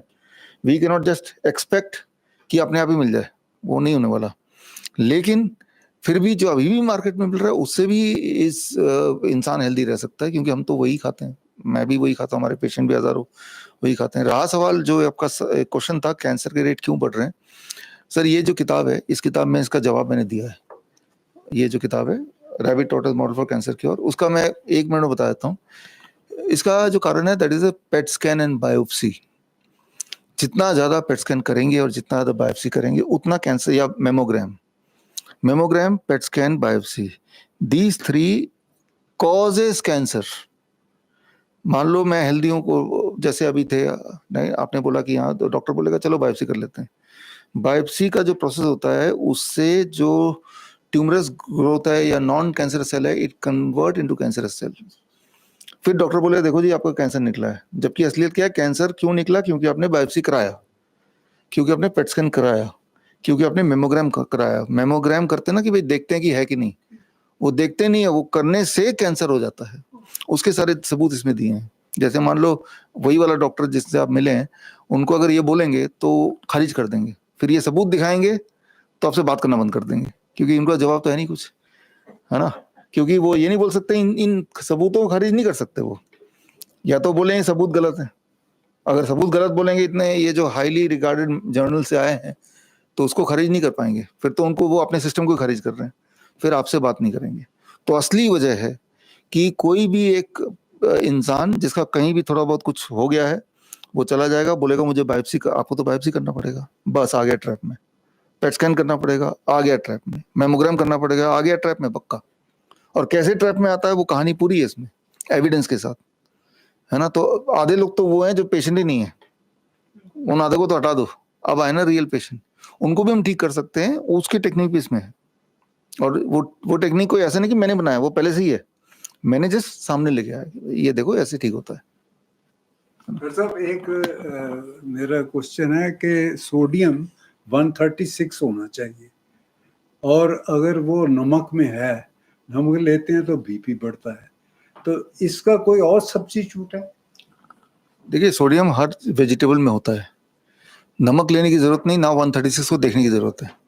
आप अगर रॉ वेजिटेबल खूब सारा खा रहे हैं तो सोडियम कुछ भी रहे, इट्स ओके। रॉ वेजिटेबल, हाँ, कच्ची सब्जी, जो कि हमारा DIP डाइट का पार्ट ऑलरेडी है, सैलड खाना ना, वो तभी है। तो उसके अंदर नमक और नहीं, कुछ जरूरत नहीं, कुछ नहीं, कुछ नहीं। नमक हमने बनाया स्वाद अनुसार, हिंदुस्तान सॉल्ट कंपनी गवर्नमेंट की कंपनी है, उसके साथ मिलकर बनाया, इसका पेटेंट फाइल हो गया है। ये सांबर लेक का नमक है, लेक सॉल्ट है नेचुरल, उसमें 54 मिनरल है, ये लिक्विड सॉल्ट है। हम कहते हैं ऊपर से नमक डाल के खाओ, जितना खाना है खाओ, और ये हमारे एक जैन ये लड़का है, 23 साल का लड़का है, उसने ये इसके ऊपर काम किया है और ये बनाया है स्वाद अनुसार। तो ये प्रूवन है, इसके टेक्निकल लिटरेचर भी मैं आपसे शेयर करूंगा। बहुत अच्छा है, बहुत दिस अच्छा है, कैन बी ईटन और इसमें इसका कोई नुकसान नहीं है। बहुत अच्छा है। तो ये आप सैलेड में, फ्रूट में, मतलब लोगों का नमक छुड़वा देते हैं, उनकी जिंदगी से नमक निकल जाता है। बहुत तो अच्छा। इसके ऊपर जो है और हम तो मैं आज का ये कार्यक्रम यही समाप्त करना चाहूँगा।